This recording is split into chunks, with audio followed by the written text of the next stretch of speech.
നമസ്കാരം, ഏവർക്കും അക്ഷയ കേരളത്തിലേക്ക് സ്വാഗതം. കേരളത്തിലെ ലക്ഷക്കണക്കിന് സാധാരണക്കാർക്കും റേഷൻ കാർഡ് ഉടമകൾക്കും വയോജനങ്ങൾക്കും കുട്ടികൾക്കും ക്യാൻസർ രോഗികൾക്കും ആരോഗ്യ സംരക്ഷണം ആവശ്യമുള്ള കുടുംബങ്ങൾക്കും വലിയ ആശ്വാസം നൽകുന്ന ചില പ്രധാന ആരോഗ്യ പദ്ധതികളെക്കുറിച്ചാണ് ഇന്നത്തെ വീഡിയോയിൽ വിശദമായി സംസാരിക്കുന്നത്. 2026 അധികാരത്തിലെത്തിയ പുതിയ UDF സർക്കാർ ആരോഗ്യരംഗത്ത് പ്രഖ്യാപിച്ച പുതിയ മാറ്റങ്ങൾ എന്തൊക്കെയാണ്? നിലവിലുള്ള കാരുണ്യ പദ്ധതി നിർത്തുമോ? പുതിയ ജീവൻ രക്ഷാ കാർഡ് ആർക്കൊക്കെയാണ് ലഭിക്കുക? 5 ലക്ഷം രൂപ വരെ ചികിത്സാ സഹായം ലഭിക്കുമോ? വയോജനങ്ങൾക്ക് ലഭിക്കുന്ന പുതിയ ആനുകൂല്യങ്ങൾ എന്തൊക്കെയാണ്? ഈ എല്ലാ കാര്യങ്ങളും വിശദമായി നമുക്ക് പരിശോധിക്കാം. വീഡിയോ അവസാനം വരെ കാണുക, കാരണം പ്രധാനപ്പെട്ട കാര്യങ്ങളാണ് പറയുന്നത്. ഒരു സ്കിപ്പ് ചെയ്താൽ പോലും നിങ്ങൾക്ക് കാര്യമായിട്ടൊന്നും മനസ്സിലാവാതെയാവും. അതുകൊണ്ടാണ്. സുഹൃത്തുക്കളെ, പുതിയ സർക്കാർ അധികാരത്തിൽ വന്നതോടെ സാമൂഹ്യ മാധ്യമങ്ങളിൽ ഒരു വലിയ ചർച്ച നടന്നിരുന്നു. കാരുണ്യ പദ്ധതി നിർത്തുന്നു, പഴയ ആരോഗ്യ ഇൻഷുറൻസ് പദ്ധതി അവസാനിപ്പിക്കുന്നു എന്നിങ്ങനെ പലതരത്തിലുള്ള വാർത്തകൾ പ്രചരിച്ചിരുന്നു. എന്നാൽ സർക്കാർ വ്യക്തമാക്കുന്നത് എന്തെന്നാൽ, നിലവിലുള്ള കാരുണ്യ ആരോഗ്യ ഇൻഷുറൻസ് പദ്ധതി അവസാനിപ്പിക്കുന്നില്ല. പകരം അതിനെ കൂടുതൽ ശക്തമാക്കുകയും കൂടുതൽ ആളുകളിലേക്ക് എത്തിക്കുകയും കൂടുതൽ ചികിത്സാ സഹായം നൽകുകയും ചെയ്യുമെന്നാണ് പറയുന്നത്. ഇതിനായി പദ്ധതിയുടെ പേരിൽ തന്നെ വലിയ മാറ്റം വരുത്തിയിരിക്കുകയാണ്. ഇനി മുതൽ ഈ പദ്ധതി ജീവൻ രക്ഷാ കാർഡ് എന്ന പേരിലായിരിക്കും അറിയപ്പെടുക. പേര് മാത്രമല്ല മാറുന്നത്, പദ്ധതിയുടെ സാമ്പത്തിക സഹായവും വലിയ തോതിൽ വർദ്ധിച്ചിരിക്കുന്നു. മുൻപ് ലഭിച്ചിരുന്ന ചികിത്സാ സഹായം 2 ലക്ഷം രൂപയായിരുന്നു. എന്നാൽ പുതിയ പ്രഖ്യാപനം അനുസരിച്ച് 5 ലക്ഷം രൂപയായി ഉയർത്തിയിരിക്കുകയാണ്. അതുകൊണ്ട് ഗുരുതര രോഗങ്ങൾക്കും ശസ്ത്രക്രിയകൾക്കും ആശുപത്രി ചിലവുകൾക്കും കൂടുതൽ സഹായം ലഭിക്കുന്ന സാഹചര്യം ഉണ്ടാവും. ജീവൻ രക്ഷാ കാർഡിന്റെ പ്രധാന സവിശേഷതകൾ എന്തെല്ലാം എന്ന് നോക്കാം. ഒന്നാമതായി, സാമ്പത്തികമായി പിന്നോക്കം നിൽക്കുന്ന കുടുംബങ്ങൾക്ക് ആരോഗ്യ സംരക്ഷണം ഉറപ്പാക്കുക എന്നതാണ് പദ്ധതിയുടെ പ്രധാന ലക്ഷ്യം. അപ്രതീക്ഷിതമായി രോഗം വന്നാൽ വലിയ ആശുപത്രി ചെലവ് സാധാരണ കുടുംബങ്ങളെ കടബാധ്യതയിലേക്ക് തള്ളിവിടാറുണ്ട്. ഈ സാഹചര്യം ഒഴിവാക്കുന്നതിനാണ് പുതിയ പദ്ധതി.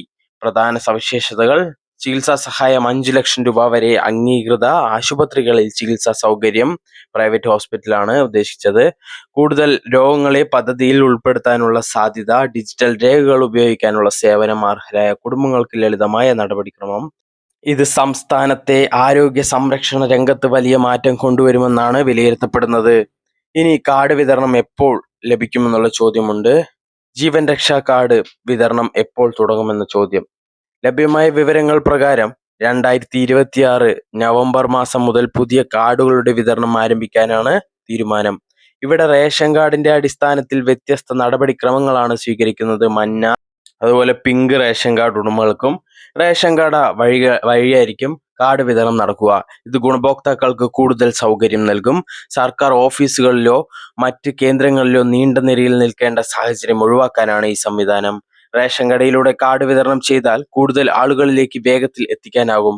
അതുകൊണ്ട് റേഷൻ കാർഡ് വിവരങ്ങൾ കൃത്യമാണോ എന്ന് പരിശോധിക്കുന്നതാണ് നല്ലത്.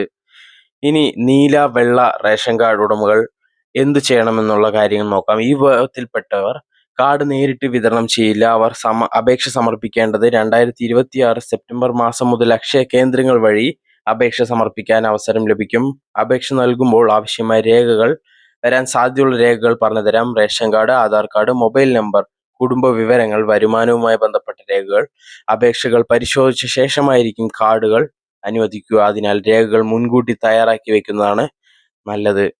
ഇനി ഏറ്റവും കൂടുതൽ ആളുകളെ ബാധിക്കുന്ന മറ്റൊരു പ്രധാന പ്രഖ്യാപനം: 60 വയസ്സ് കഴിഞ്ഞ മുതിർന്ന പൗരന്മാർക്കായി പ്രത്യേക ആരോഗ്യ പദ്ധതി. കേരളത്തിൽ വയോജനങ്ങളുടെ എണ്ണം വർദ്ധിച്ചുകൊണ്ടിരിക്കുകയാണ്. അവരുടെ ആരോഗ്യ സംരക്ഷണത്തിനായി പുതിയ ഡിജിറ്റൽ ഹെൽത്ത് കാർഡ് നടപ്പിലാക്കാനാണ് തീരുമാനം. ഈ കാർഡിന്റെ പ്രധാന ഗുണങ്ങൾ: വ്യക്തിഗത ആരോഗ്യ രേഖകൾ, ചികിത്സാ ചരിത്രം, ആശുപത്രി സന്ദർശന വിവരങ്ങൾ, ഡോക്ടർ നിർദ്ദേശങ്ങൾ, പരിശോധനാ റിപ്പോർട്ടുകൾ എല്ലാം ഡിജിറ്റൽ രൂപത്തിലായിരിക്കും.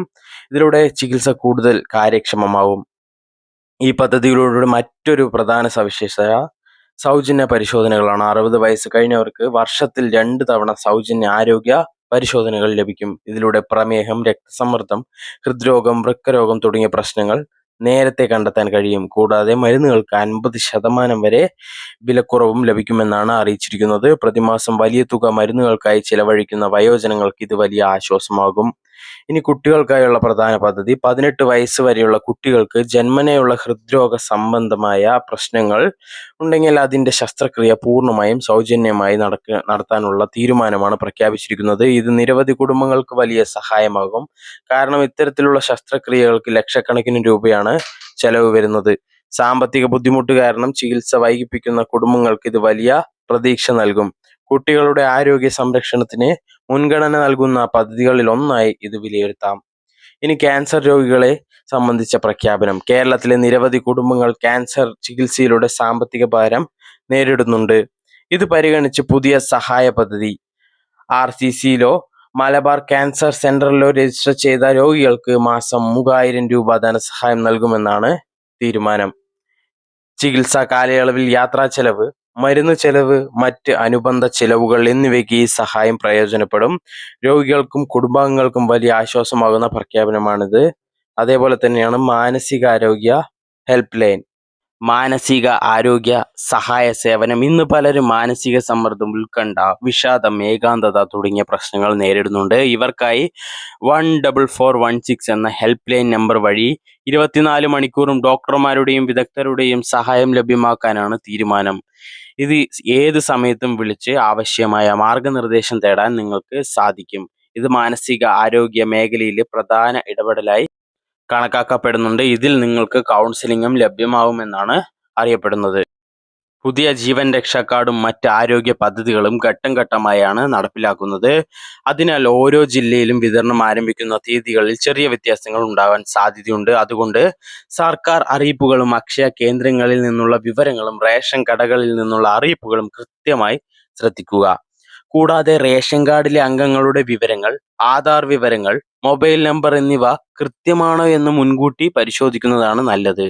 അപേക്ഷാ സമയത്ത് രേഖകളിലെ വ്യത്യാസങ്ങൾ കാരണം കാലതാമസം ഉണ്ടാകാതിരിക്കാൻ ഇത് നിങ്ങൾക്ക് സഹായമാവും. മരിച്ചവരുടെ പേര്, അതുപോലെ തന്നെ കല്യാണം കഴിഞ്ഞു പോയവരുടെ പേര് വെട്ടാൻ മറക്കരുത്. കല്യാണം കഴിഞ്ഞ് വന്നവരുടെ പേര് ആഡ് ചെയ്യാനും മറക്കരുത്. വയോജനങ്ങൾക്കുള്ള ഡിജിറ്റൽ ഹെൽത്ത് കാർഡ് പദ്ധതിയുടെ ഭാഗമായി ആരോഗ്യ വിവരങ്ങൾ ഓൺലൈൻ സംവിധാനത്തിലേക്ക് മാറ്റുന്നതിനാൽ കുടുംബാംഗങ്ങൾ മുതിർന്നവരെ സഹായിക്കുകയും ആവശ്യമായ രേഖകൾ സൂക്ഷിക്കുകയും ചെയ്യുക.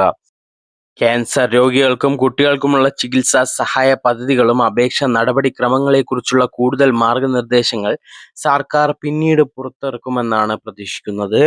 അതിനാൽ ഔദ്യോഗിക അറിയിപ്പുകൾ വന്ന ശേഷം മാത്രം അപേക്ഷ സമർപ്പിക്കുന്നതിനുള്ള നടപടിക്രമങ്ങൾ സ്വീകരിക്കുക. ഒരിക്കൽ കൂടി ഓർമ്മിപ്പിക്കട്ടെ, ഈ പദ്ധതിയുടെ പ്രധാന ലക്ഷ്യം സാധാരണക്കാരായ ജനങ്ങൾക്ക് കൂടുതൽ മികച്ച ആരോഗ്യ സുരക്ഷ ഉറപ്പാക്കുക എന്നത് മാത്രമാണ്. ചികിത്സാ ചെലവുകൾ കാരണം ബുദ്ധിമുട്ടുന്ന കുടുംബങ്ങൾക്ക് ഇത് വലിയ ആശ്വാസമാകുമെന്ന് ആണ് വിലയിരുത്തപ്പെടുന്നത്. ഇനി വരും ദിവസങ്ങളിൽ ഈ പദ്ധതിയുമായുള്ള ബന്ധപ്പെട്ട പുതിയ ഉത്തരവുകൾ, അപേക്ഷാ മാനദണ്ഡങ്ങൾ, അതുപോലെ തന്നെ ആവശ്യമായ രേഖകൾ എന്നിവ സംബന്ധിച്ച കൂടുതൽ വിവരങ്ങൾ ലഭിക്കുന്ന മുറയ്ക്ക് നിങ്ങളിലേക്ക് എത്തിക്കുന്നതാണ്. വീഡിയോ കണ്ടതിന് എല്ലാവർക്കും നന്ദി. ആരോഗ്യപരമായ ഈ സുപ്രധാന വിവരങ്ങൾ നിങ്ങളുടെ സുഹൃത്തുക്കൾക്കും കുടുംബാംഗങ്ങൾക്കും ഷെയർ ചെയ്യാൻ മറക്കരുത്. നന്ദി, നമസ്കാരം.